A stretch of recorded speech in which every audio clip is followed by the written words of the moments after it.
Kasus pembantaian kiai dan guru ngaji di Banyuwangi, Jawa Timur, Jatim tahun 1998 silam masih menjadi misteri. Hingga saat ini kasus pembunuhan yang disebut dilakukan sekelompok ninja itu belum juga terungkap, baik pelaku, dalang maupun motif yang melatar belakangi. Kasus pembantaian itu memang tak berulang, namun memori kelam itu takkan pernah hilang, terutama bagi keluarga yang menjadi korban. Mereka menjadi yatim, janda bahkan sebatang kara karena ayah, suami, ibu dan orang-orang terdekatnya tewas dibunuh. Sebagaimana dikisahkan dalam akun YouTube Sarang Demit dan Biko Story, kasus pembantaian kiai dan guru ngaji di Banyuwangi awalnya dimulai dari isu dukun santet. Saat itu, orang-orang yang dianggap sebagai dukun santet tiba-tiba didatangi dan dibunuh oleh orang tak dikenal. Masyarakat menyebut pelakunya seperti ninja. Selain karena memakai pakaian sebah hitam dan bercadar, mereka juga disebut memiliki kesaktian karena bisa muncul dan menghilang begitu saja. Tak hanya itu, mereka juga disebut bisa merangkak di dinding hingga melompat di batang dan dahan pohon kelapa. Pada keterangan lain, ninja tersebut juga disebut menggunakan handi talki, HT, setiap kali beroperasi. Mereka kerap beraksi saat malam hari. Di tempat sasaran, lampu akan mendadak mati. Setelah itu ninja masuk dan menjalankan aksinya. Pada hitungan menit, korban yang menjadi target ditemukan tewas bersimbah darah dengan berbagai luka. Kondisi korban saat itu ada yang terpotong-potong, patah tulang atau pecah kepalanya. Salah seorang tokoh Banyuwangi, M. Ridwan mengakui cerita itu. Karenanya, masyarakat, terutama di desa Sarang pada ketakutan saat malam hari.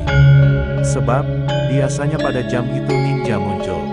Semua pada mengungsi, katanya. Ridwan mengatakan, dirinya juga termasuk yang pernah menjadi sasaran.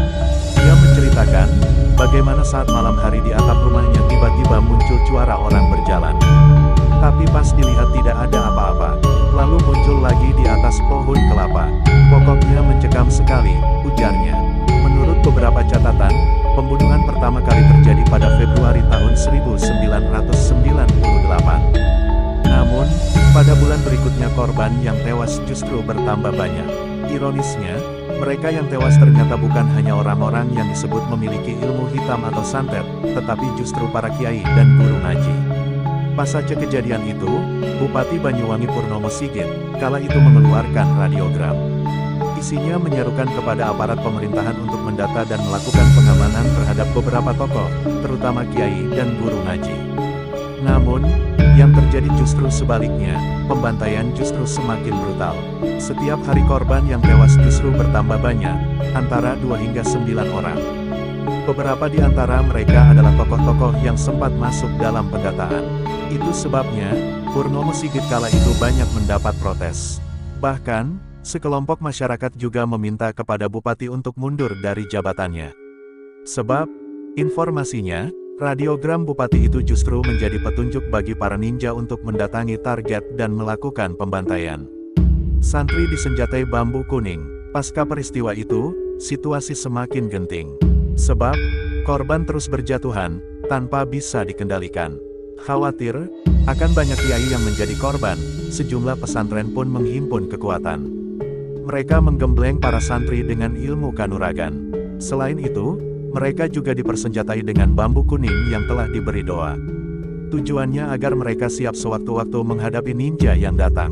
Selain perlawanan fisik, para santri juga diajak untuk melakukan perlawanan batin dengan cara mengamalkan sejumlah bacaan doa selepas salat maghrib dan subuh.